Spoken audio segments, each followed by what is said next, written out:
On behalf of the Professional Baseball Strength and Conditioning Coaches Society, I'd like to welcome you to the PBSCCS Podcast. I'm your host, Chris Messina.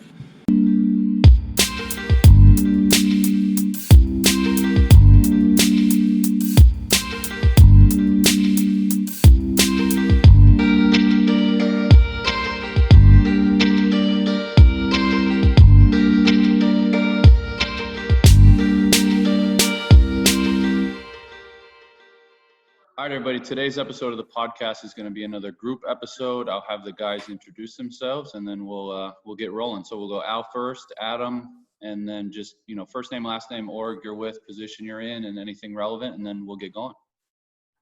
Al Sandoval, Texas Rangers, the assistant major league strength coach, first year doing that. Started with Colorado Rockies. I was there for 5 years. My first year in the Pioneer League rookie ball, spent 4 seasons in AA in Tulsa. Then I left the Rockies organization and I went to the Los Angeles Angels for a full-time position. I spent 2 years in AA in Anaheim and then spent 3 years as their minor league coordinator. A regime change over there. I was let go, got picked up by Texas, went to Texas, went back to A-ball for 1 year and down east. Spent 2 years in AAA, 1 year taxi squad, and then my first year in the big leagues with them. I'm Adam Vish, Pittsburgh Pirates Major League Strength Conditioning Coach, and I just finished my first year over there at that organization. Previously, I started in Kansas City in 2012, 2010, 11 and 12 in rookie ball and high A in Wilmington. And then like Al, I jumped over to the Giants for a full-time position in 2013 and went to low A Augusta, a couple years in AA Richmond, a couple years in AAA Sacramento, and then was able to take the assistant coordinator job and do some rehab work, and then took the coordinator spot for a couple years before, about a year ago, had the opportunity to jump ship and head over back home to Pittsburgh. So that's where I'm at now. Guys, you both mentioned it, first year in the big leagues. First and foremost, congrats. As being a first-year guy myself as well, it was a really awesome experience for me. And that's kind of what the whole topic of this conversation is going to be, is just we're going to go into the first year in the big leagues, what we liked, what we didn't, what was expected, what was unexpected. And just I did an episode of first year in professional baseball so that anybody listening, could get kind of an inside view, and if they're trying to get in, give them a better idea. And the same thing goes here, right? There's tons of minor league coaches who want to be in the big leagues. And the idea behind this is just kind of, pull the curtain and let them see behind it into the ins and outs of the first year in the big leagues. So first question I have for you guys, obviously you both have a lot of experience. You've been around. Just did your previous positions prepare you for the big leagues, or was it completely, eye-opening to be in the big leagues? For me, you hit it right on the head with the word experience. I think in anything that we do, whether it be strength and conditioning or life, everything's built upon experiences. Obviously, Vish, just like myself, when you accumulate time, especially in professional baseball, no matter what level you're at, your experiences build upon each other. So when you're at an affiliate, you learn how to follow a program, you learn to think for yourself, create a program, however it's not your position, and then you learn how to interact with coaches, players. And then as you go and you get older, into the higher levels, you learn to deal with players who have actually experience, and higher levels, AAA. For me, that was a huge level. It helped me the most because those guys have been there, done that. A lot of those guys have been in the big leagues. They've come down. You have 6-year free agents as well as you have your org guys, where you treat everybody with respect. And you try to help them as much as you can, but at the end of the day, you're not going to be able to help everybody like you can at the lower levels. And then for me, the coordinator experience helped tremendously in the communication aspect with dealing with, tenured coaches, front office, different things like that. When you're a younger coach, it does get uncomfortable sometimes having conversations with your farm directors, GMs, and people like that, because you don't want to slip up. You don't know what to say, what not to say. So I guess the building blocks of everything and learning from every level and me having good mentors at each place, each organization I've been to, they definitely helped make this job in the big leagues the first year significantly easier, as opposed to having to learn it. You get what I mean? Maybe being private sector coming in. For me personally, that's my personal experience. No, I'd have to agree with all that. I think for me personally, the people that were in place, like you said, in the organization to help you grow as a coach, whether it be the coordinator you had as an affiliate coach or just the guys on staff that were affiliate coaches with you, and being able to grow and learn from each of them, because we all have our own backgrounds, our own experiences, our own ideas, and kind of that melting pot of being able to share ideas and grow personally, but then professionally. And for me personally, having Brad Lawson, who's still at the Giants, and Jeff Ed now in Cincinnati, and those guys, trusting me to handle more work as I moved up the ladder, so to speak, and give me tasks that typically you see of a coordinator, assistant coordinator, and being an affiliate coach, being able to get the insight into seeing how some things are done, seeing how they communicate, seeing how they go about, like you said, talking to farm directors and coordinators. I think, I was in a good spot to be groomed to be a coordinator myself. And then again, in that situation, having to now rely on myself and me be the one to be responsible to have those conversations. And then obviously the springboard from there into the big leagues, it's the same thing. It's being able to communicate, to collaborate with players, staff, and keep that open line of communication, because without it, you kind of shoot yourself in the foot for being successful. Yeah, I would agree with both of you guys. I think, Al, you said AAA really helped you. And I think for me, the same thing is like, you're around with a lot of those guys that are either 4A or, they kind of have that experience and they're a little bit past and they're just trying to get that one more shot up there. I think that for me really opened my eyes to like how a big league clubhouse would look.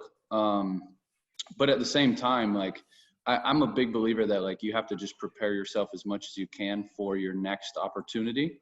And when that opportunity comes, you have to be ready. And the reality is like, you're never fully ready for that position, but you're as ready as you can be, right? Like once you get to the big leagues, no matter how many years you've done in AAA, like there's still going to be things that surprise you. There's still going to be curveballs thrown at you that you didn't expect, but you're better prepared. You're better equipped to be ready for that just because you have those other experiences. So I think you guys both hit it on the head. Like learning from every step of the way is key to helping you be successful once you get to the big leagues, right? Like you said, Al, I would find it really difficult to come from not having any pro baseball experience and then trying to take over the big leagues. And it's not that it can't be done, because it's been done plenty of times.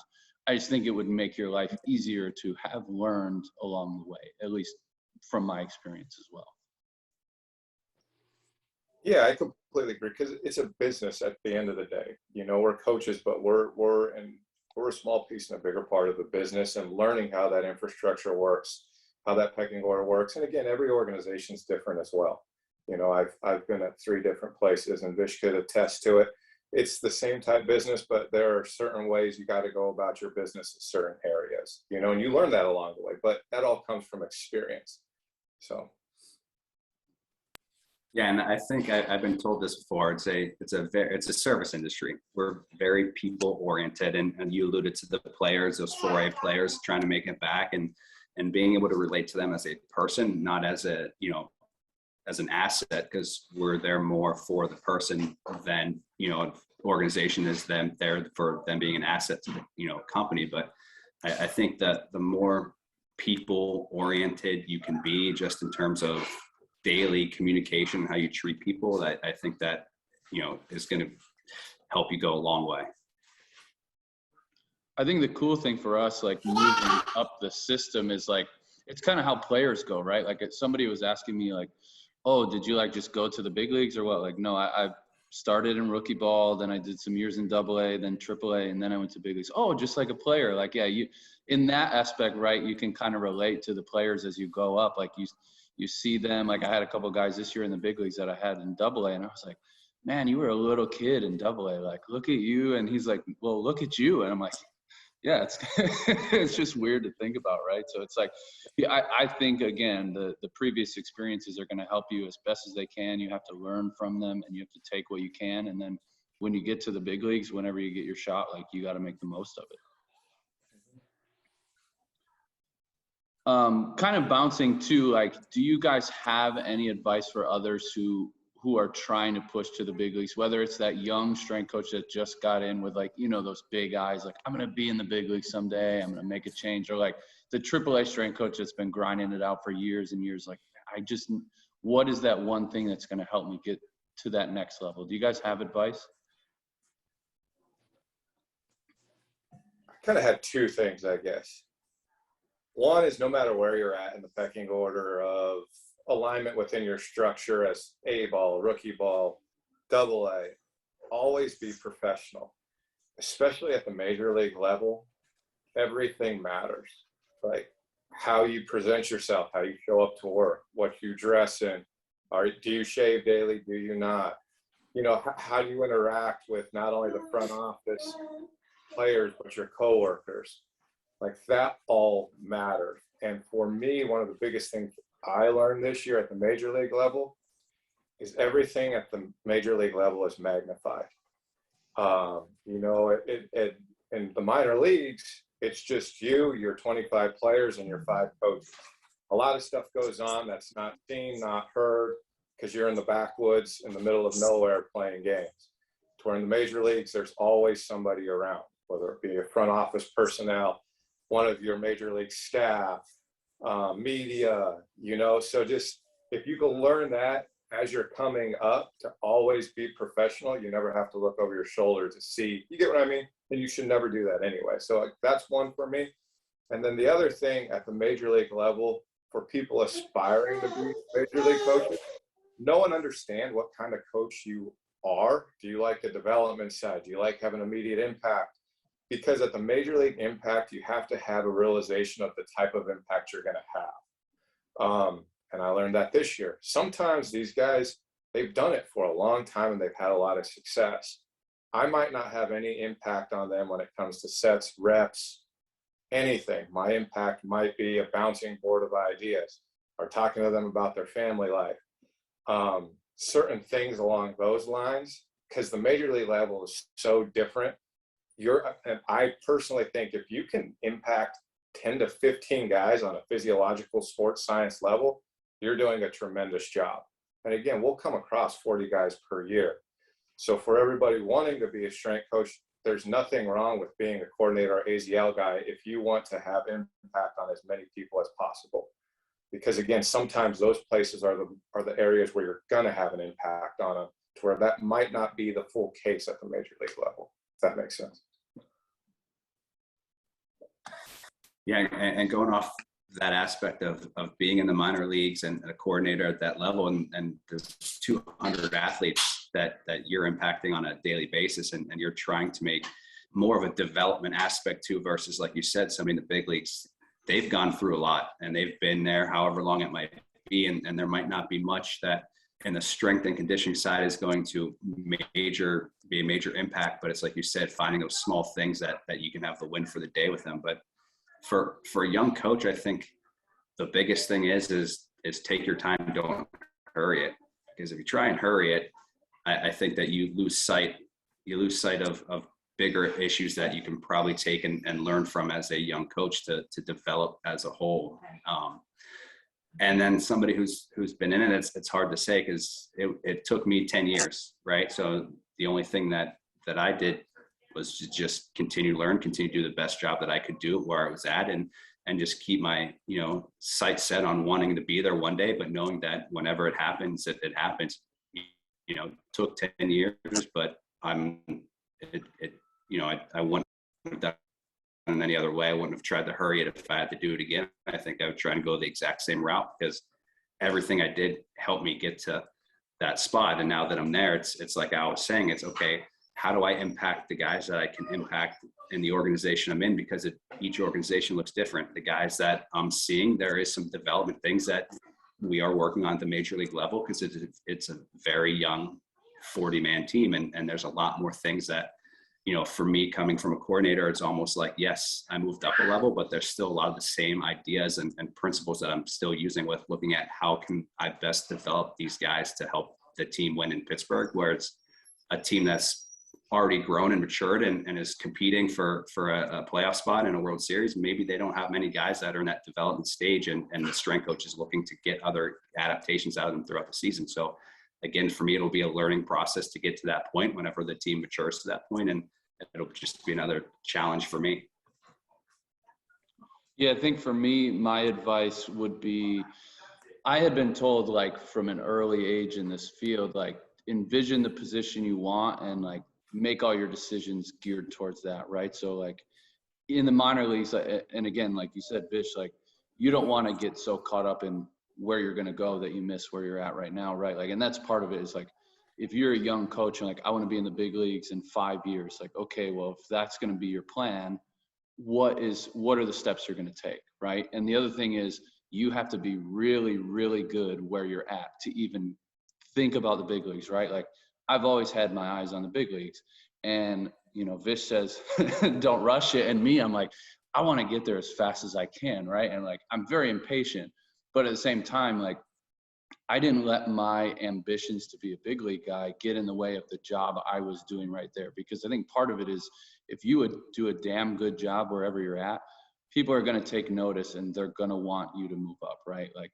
I do a really good job in AA, like, the AAA position comes open. Maybe it's in 1 year, maybe it's in 5 years. He's the guy for that spot, right? The big league job comes open in your org. Are they going to interview outside, or are they just going to promote from within, right? And it's like, well, what have you done for them to, want to promote you from within? So for me, I wanted to get there really fast. I'm super impatient, but at the same time, like, I knew I have to do a really good job here. I have to learn as much as I can. I have to provide as much value as I can. And I just got to put my nose down to the grindstone, work. And then when I pick my head up, I'm there, right? Like, so for me, you want to have a vision of where you want to go, and you want to have very clear, defined steps for yourself. But you also want to do the job extremely well wherever you're at, whether it's GCL or all the way up to AAA. Like, you're not going to make that next step if you're not doing well in the GCL, right? Like, if you're not doing well in A-ball, they're not going to bounce you to the big leagues. Like, it's just not going to happen. Like, you got to progress that way, at least for me. Yeah, and as that older coach, like you alluded to, who might, been in the minor leagues for a while, it's not, sometimes you just got to, kind of sit back and take a look back through it, take that 10,000 foot approach and look at what you've been doing, your body of work, and seeing what it is that maybe you need to improve or get better at. And not that there is anything, but, obviously, like you said, take an approach of how can I still get better at the spot I'm in so that I am prepared when that opportunity comes. And starting 10 years ago, 11 years ago now, this job in the minor leagues at least was a revolving door, right? How many guys, when you first started, you saw come in and they get a year or two in and you never see them again. And the guys that have stayed and the longevity, some of these coaches here are the guys that are continually making themselves better. And that's just what you got to keep doing, keep finding ways to get better, because when that opportunity approaches, you're just going to be more prepared than the next guy. Well, both of you hit it right on the head. Just in your conversation that you were talking about earlier, Vish, of you were allowed to do things that weren't in particularly your role. You were doing things an assistant coordinator would do, but you obviously went out of your way and asked to do that type of stuff as well. Same thing Chris does, same thing I did along the way. I'm a big believer, if you're the smartest guy in the room, you're in the wrong room. So again, as a young strength coach, know where you're at, make sure you're learning along the way, but never be scared to ask your coordinators, your major league guys questions. And again, if you feel stagnant, what can I be doing? There's so many things that involve even the coordinator position when it comes to budgeting, orders, communication things, like so many things go unseen by a coach, to where start asking to learn that stuff, tech stuff, building out team builder, building out certain things that guys don't have to do as coaches. If you're a coach and you're aspiring to be a coordinator, aspiring to be a big league guy, ask those questions, do those things that, will even help your org, help your coordinator, free up some of his time. Don't be scared to do that stuff, because that will help propel you and get a better understanding and a global picture of what's going on. Because when you're a coordinator, a major league guy, even me as an assistant, Posey, there are so many things that he does throughout the day. As you guys know, being assistants, that like, you're like, whoa, you know, we're a lot of the time the boots on the ground, because he's talking with the manager, talking with the hitting coaches, meeting with the front office, or he's on a phone call with Smartabase. Like, those are things that I'm not ready for now, but down the road, me and him will start, you know, he'll start pushing those tasks my way, because your leader should always want to groom you to take their job. And if they're not doing that, then they're not a true leader, in my personal opinion. I think the other thing too is you have love to be for a young coach, like. Oh, go ahead, Em. Go ahead, Chris. No, go ahead. For a young coach, like you said, asking those questions of what can they do more, like coordinators, assistant coordinators, big league guys, they love to delegate their work, right? So if they're not delegating their work, then there's obviously they're not doing a great job. But I don't know how many times, you know, Brad or Jeff would sit there and laugh about something and say, okay, I'll delegate that to, you know, pick a member on the staff. And it was just like the running joke that, oh yeah, this needs to get done. Okay, who can I delegate this to? And that's the truth of it. How can you send work somewhere else to help a guy get better and have the trust that your staff members are going to do a good job, and it's just reflects great on everybody as a whole. So always ask what you can do. Yeah, I think for me, the other thing too is like you have to be ready, right? Like a lot of, I mean, think about how many big league spots there are, right? Like at most 60, 65 spots with assistants, and then like some director positions, whatever. Those don't come open every day, right? And every team has, you know, 7 minor league affiliates, strength coaches, like there's only so many jobs. So they only come open so often. Like, you have to be ready. And sometimes it's going to take 10 years. Sometimes it's going to be 3 years. Sometimes it's going to, you know, it might be 15 to 20 years. But like whenever that opportunity comes, you have to be ready. And when, you know, when they call and say, hey, we want to interview you for the big leagues, like, are you going to get caught like, oh, I'm not ready for that interview, I need time? Okay, well, we're just going to move on to the next person. You might have to wait another 5 years for your interview. Or you're going to say, I've been preparing for this since day one. I got this. I'm on top of my stuff. I'm ready to go, right? Like big league interviews don't come around often. And then when you get one, you're not even guaranteed a job, right? Like sometimes it just doesn't happen. And then you have to wait another turn. And like, I'm preaching to the choir with you guys. You guys have been around a long time. But when that position comes open and your number is called, you have to be ready for it, because it might not present itself again for years. Mm-hmm. Guys, let's get into this now. So we're kind of beating around the bush. Like, I want to know everything about your first year in the big leagues. So let's get right into it. What adjustments did you have to make as a person, as a coach, you know, as a husband, whatever? Like, what did you have to adjust to this year that was different than years past? For me, it was how much free time I had, if you can believe that or not. I had to personally adjust to, in the minor leagues, I mean, we're straight grinding. You're an assistant RD, you're an assistant trainer, assistant traveling secretary. You're going to the gym at 11 to go back to set up lunch, to go take a quick shower, to get on the early bus to go to the field, like constantly working. To where at the major leagues, it's awesome, because guess what? You're just a strength coach. There's a traveling secretary. You have 4 trainers. You only need to worry about doing your job. On the road, I didn't have to get up and do anything until 1 o'clock for the bus to go to the field to work guys out. So honestly, for me, it was enjoying that downtime, but also teaching myself to be productive in that downtime. And it took me about a half of the season to be okay with, hey, look, it's travel day, nobody's working out, I have a ton of time, I could just sit back, relax, and not do anything for 30 minutes. So I guess the biggest thing I had to learn was to be okay with having downtime for once, and using that downtime for me time. So now, rather than go home and read at the end of a day, I could read during that time. That type of stuff, that's what I enjoy most. Yeah, you hit the nail on the head. Work-life balance. I mean, it was it was a beautiful thing at home. And again, selfishly, I was lucky enough to come back to where I grew up, and my wife and kids, we moved back to where we kind of grew up, and being able to actually be home. And like you said, not have to go to the stadium and at home until noon. I would leave the house 12:30. It was nice to be able to see the kids, see my wife, the baby, and then go to work and do only things that are strength coach related things. And you have your dietitians and your interns and this, that, the other to kind of take care of some of the messy work. Not that it's all messy, but they're there to help you.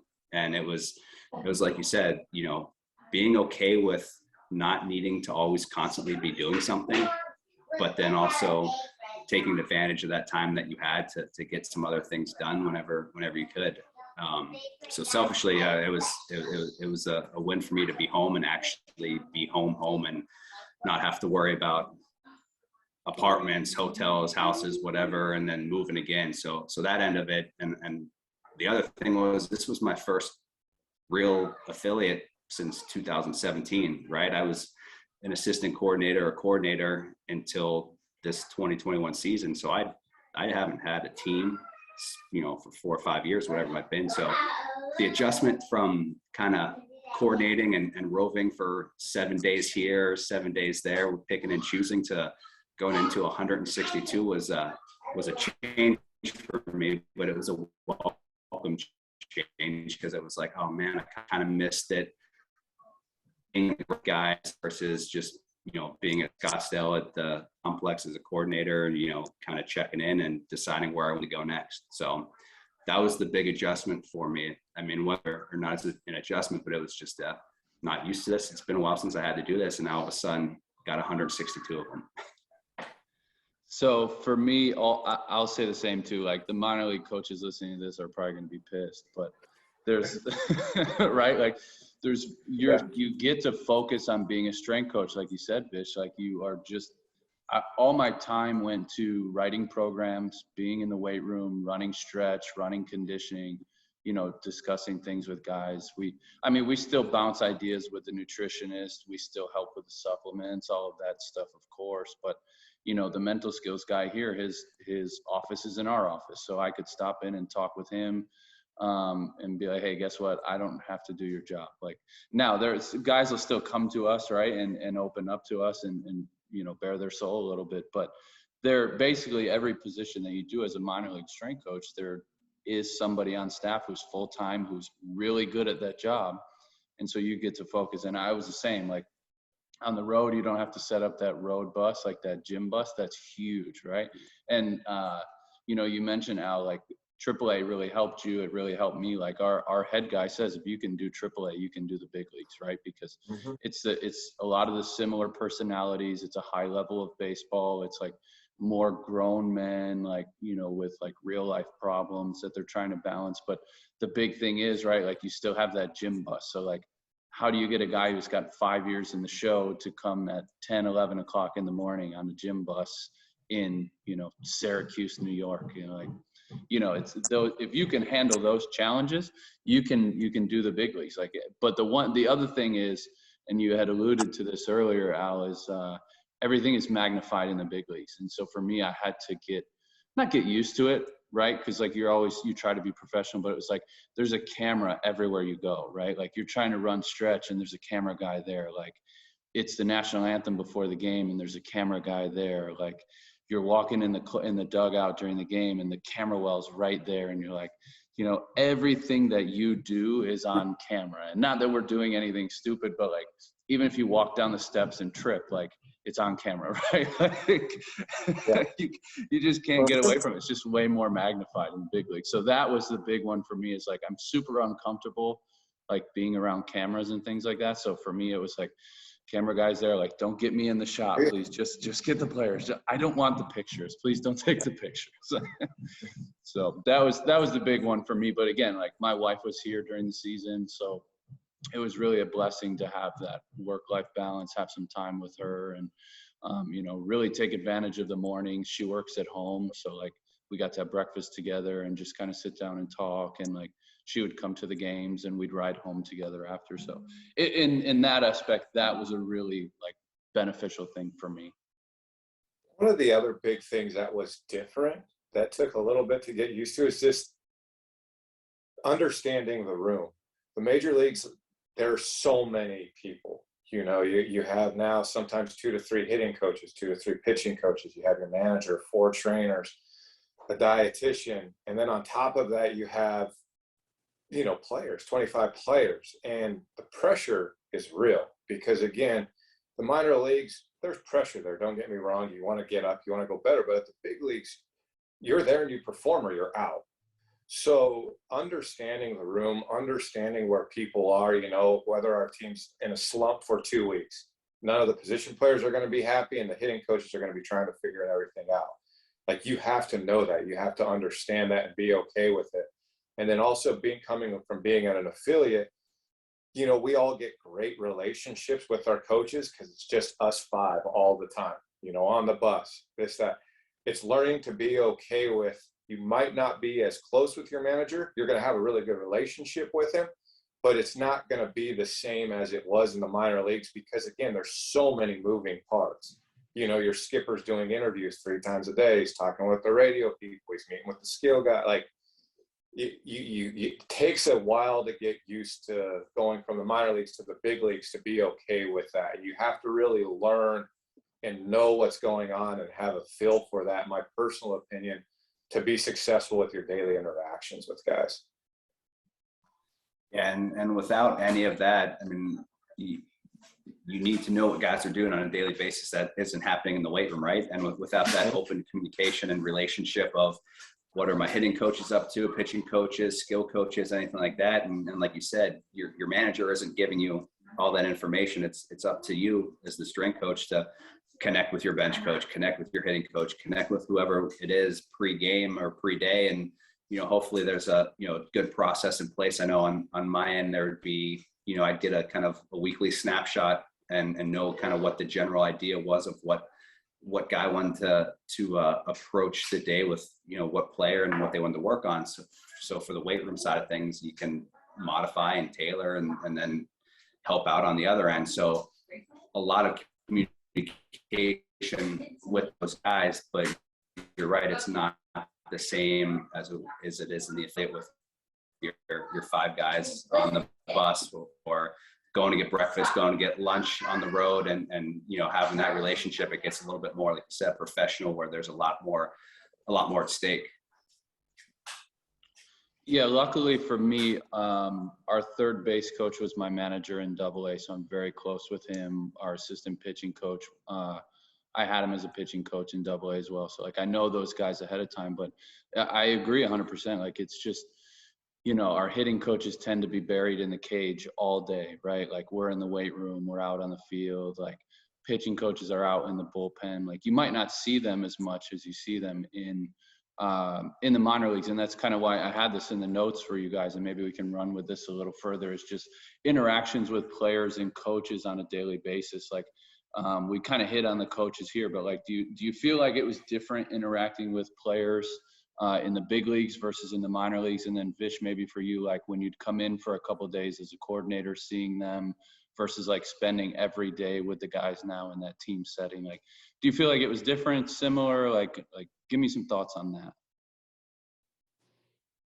No, I think it was similar. And then again, going back to it, those AAA guys, being in that position in AAA, you kind of get an idea of what these guys are going to be thinking who are back and forth. And, it might be a little bit more on their mind since they are being bounced around, but being able to travel in and help whenever I was in San Francisco and seeing how those guys went about their day and seeing their attitude towards things. And, I think, I don't want to say it's different. I just want to say it's probably more fine-tuned in a sense of they know going into the day what they want to do, what they need to do, and how to go about their day to accomplish, obviously, being successful in the game. So I think there's an extra layer in there of being there that these guys are kind of honed in on another level where they're really focused. And, those AAA guys that are back and forth, that's kind of what they're learning. And they see, those guys do that, and they're trying to learn their own routines and learn what it is that they need to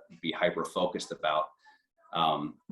But from that perspective of those guys, obviously you could get deeper down to a system. There's a lot more guys that need to mature still. So there's definitely a difference, but those guys in that AAA level, I mean, it's like Al said, if you want to really get prepared for the big leagues, that AAA spot is a good spot to be in because of the awareness of some of those older guys and some of those guys that know that they're close and they want to get there and everything else going on. So I think that it's similar, but they're coming into their own, and it's up to you to kind of help guide them to the direction they need to get to. No doubt. And again, for me, the communication aspect, I believe all three of us on this call are really good at it. Just in general, it didn't change per se with the players with me, because all of us always find out who the player is first. Outside of strength and conditioning, outside of whatever, we find out who they are as a human being. And I think that's number one most important, because again, these guys don't care what you know till they know what you care, that whole philosophy. And it's the same thing at the major league level. So for me, it was more of a learn who they were first, people, and then again, learning how I was going to be able to impact them. Some guys, just getting them to be out on stretch on every day, that's a win. You get what I mean? Not be a nuisance during stretch. Hey, look, that's fine by me. Cool. Getting them to go from not only doing stretch on the field, but now coming in before stretch to do an inside activation, that might be a huge thing over the course of the beginning of the season to the All-Star break. So it's just finding out who these guys are, where they're at in their career. And then on top of that, again, find out where we fit in from our strength model and our perspective. So that was relatively easy. The biggest change for me was your second part of the question, was the staff portion. Great relationship with the staff, but kind of the way we did it was Hosey did a lot of those interactions with the skill coaches while I was the boots on the ground in the weight room. And so that's kind of how we worked our system. It was a hybrid of whatever, he had a conversation with those guys, me and him would go over it, and then we would all have the same messaging to the player based upon what their needs were. But I kind of lost that interaction to an extent because I was in there with the players or doing stretch while he was doing those separate meetings. So for my personal experience this year, that was different. I didn't have as much interaction as I did in the past. Not in a bad way. I knew what was going on, but it wasn't me going to the coach's office and dictating or initiating that conversation, I should say. I would agree with that. And the one thing that was different for me this year was there's two strength coaches, right, at the big leagues. And in the minor leagues, you're always by yourself, right? So you interact with every player every day. And I would say this year I still did that. But there are certain guys that would go to Kiyoshi, and there were certain guys that would come to me, right? Like Kiyoshi's, he's trilingual, but his Spanish is very good. So a lot of the Latin guys would go to him. And a lot of the American guys would come to me, and, if he wasn't available, I would work with the Latin guys. If I wasn't available, I'm out on the field, he's in the weight room, whatever it is. We all interact with guys, but at the same time, there's definitely he's my guy, he's his guy, right? And there was one point where I was by myself for a week, and there was one point where Yosh was by himself for a week, and so we work with everybody, but it was just different comparatively. And I would say the same for the staff, right? There are certain staff members that would interact with him more than they would interact with me, and there were certain guys that would come to me a lot more than him. And it's not bad, right? It's not a bad thing at all, because at the end of the day, he and I share the same office, so we talk through things, like you said, Al. If Hosey relays something to you and you relay it to the player, we're all on the same page. It's just where it comes from. So for me, that was something different. And I think if you don't have an ego about it and you understand that, sometimes Kiyoshi's just more available to this person, or they feel more comfortable going to him. If you're okay, if you don't have an ego, it's not going to be a problem to you. It's not man, I really wish this guy would come to me because I could teach him something that this guy can't. It's not like that at all, right? We're all speaking the same language. It's just for whatever reason, sometimes guys feel more comfortable coming to you or going to somebody else. And if you can leave your ego at the door, it shouldn't be a problem, but it is something that is different than being in the minor leagues. And at the end of the day, so long as everything that needs to get done gets done in a positive way, because that line of communication is there, doesn't matter that they told me or didn't tell me that these 5 guys were doing early work, so long as that I was informed of it and I knew who was where, and one's in the weight room, one's outside, or Terrence is outside and a couple guys are coming in for a lift. And like you said, Terrence always has these guys, but all of a sudden I'm the one in the weight room, but I know exactly what they did the last time. And I know exactly what they like to do and not like to do. And it's like, okay, this guy cares enough to know exactly what's going on. So sure, let's get after it. Mm-hmm. Yeah. And I think there's guys that'll like tell you their whole life story, introduce you to their families. And then there's guys that are like, hey, what's up, dude? And that's all you get out of them. Right. Like, but again, like Al has alluded to, like, I think you have to just know how you're going to impact certain players. And as a person, right, like your impact might be different than Hosey's impact. Vish, yours might be different than Terrence's, just based on the relationships, right? Like there are certain guys that I can think of that my impact on them is maybe very small, but Kiyoshi's is very big, right? Or Kiyoshi's is smaller and mine is very big. Like you just have to know how you're going to impact that person. And if you can do that, and like you said, it could be as simple as, hey, you show up to stretch on time today, or hey, you were quiet during stretch today, or whatever it is. Like it could be those small victories, like you're like, bro, you did great at stretch today, you were focused, and their chest is puffed out, like I did do good, huh? Don't get used to it. And you're like, you didn't make me quit.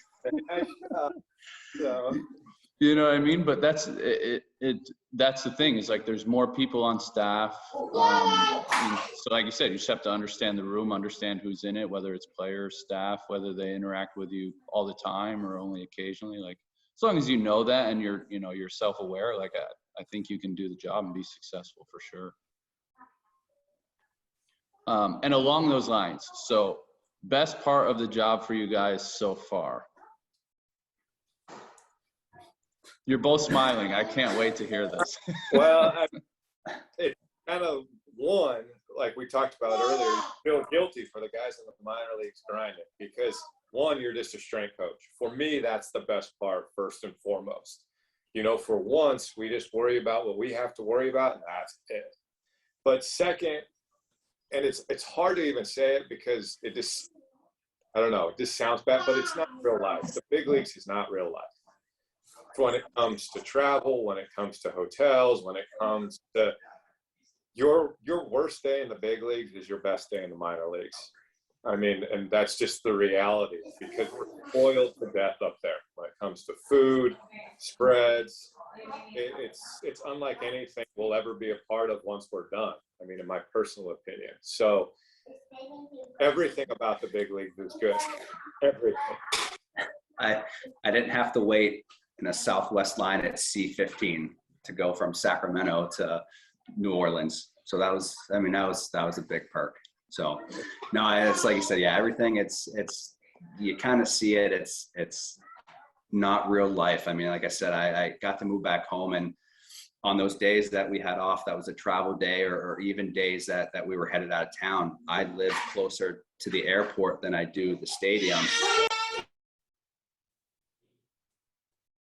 Oh, hold on, baby's crying. That's okay. But I was able to drive to the airport and literally park right in front of the plane, lock my car, and walk right onto the plane and leave. And I'd get home and I'd get right into my car and I'd drive home, and that was it. And it's like you said, it's just not. You look at it and it's not real life. I told our head guy, like, every day that I'm in the big leagues is one day more than like I truly expected, right? Like I always had the vision that I wanted to be there, but like every day, like if they call me today and they fire me, like, okay, I had a year in the big leagues, like, and like you guys said, like, it's not real. Like you don't go through TSA, right? Like the bus goes right to the plane. On the plane, there's food waiting for you. When you land, like you go to the hotel, there's snacks waiting for you. Like it's, again, all the minor league coaches are going to be, pissed that we're talking about it, but it needs to be said, like it's very different lifestyle, right? And it's like, it's almost hard to explain to people, right? Like somebody asks you what you're doing, and you're like, do you really want to know? Like, because it's going to be hard to explain to you. And it's like, well, I work in the big leagues. Oh, like, what do you do? Like, I'm with the team. Like, do you travel with the team? Yes. oh, so you know this guy. I know that guy really well. Yes. Like I'm in the dugout with him. Like I'm on the bus. All of that is part of it. And it's like, people can't grasp it. And like, I don't know. I keep telling my wife, like when we're old and like we look back on this time of our lives, whether it's 1 year, 5 years, 10 years, 20 years, however long, this big league situation lasts for us, it's like, we're going to look back and be like, that was not real. Like, that's not really how like people live. It's just so strange. And again, it's not bad. And the reality is like, it's all really good. It's all really fun, but it's still a job, right? And it's still stressful. And like you said, Al, the pressure is very real in the big leagues to perform, right? And like, if the team doesn't do well, you feel it. You feel for the guys because you spend every day with them, and the guy's struggling, and he's in a slump, or his last few starts haven't gone well, and you want to do everything you can to help those guys, and you feel for them, right? And it's a very real like stress, albeit different than like real life stress that people feel. But it's not all sunshine and rainbows, right? Like there are tons of good things about the big leagues, but there are days where it's hard. Like it feels hard. And I think a lot of it for me was more like, I felt bad that guys weren't performing at times, or like the team wasn't playing up to standard, or whatever it is. It wasn't like my own problems. Like my own problems are very minuscule compared to what's going on, but like I felt for those guys. And it's like, yes, the flights are great, the food is great, the clubhouse is great, seeing a game with 40 or 50,000 people in the stands is awesome, but like there's a lot of pressure on those guys, and you like feel for them. And then you're in the dugout watching the game, and you're like, I can't do anything to help this guy right now. And like, I feel bad for him. I feel helpless for him. He just struck out and he's getting booed by 40,000 people. And it's like, that guy's still a person, right? Like he still has kids. He still has a family. Like he still has to go home at night, and then he's going to get bashed on social media, and like, he's not going to be able to sleep because he's feeling pressure. Like you feel for those guys. So like, it is great. And that's the other part. It's not real life, right? Like, in your 9-to-5 office job, 40,000 people aren't sitting there going, boo, because you sent a bad email, or like, you missed a phone call, right? Like nobody's at the college that my dad works at, like calling him an asshole, or like telling him his family should die because like, exactly. he made a bad bowl of spaghetti or something. You know what I mean? Like it's just different. All right, everybody, that's going to conclude part 1 of our 2-part episode with Adam and Al. I hope you enjoyed this one. I think this is a good place to stop part 1. It was all the good stuff in the big leagues, right? And being able to reflect on the year myself with a couple of other guys that had gone through their first year, I think it was good to hear similar stories and just kind of bounce some ideas and some things off of them. And in part 2, you're going to hear us discuss some of the things that maybe we didn't expect when we got to the big leagues, and things that we would have liked to have known ahead of time. So, like I said, I think this is a good place to stop part 1. 3 things that I took from the guys in this part of the episode: regardless of where you work, always be professional, understand what kind of coach you are, and understand the level of impact that you can make and work to maximize that. With that being said, I hope you enjoyed this episode, and we'll talk to you again on the next one.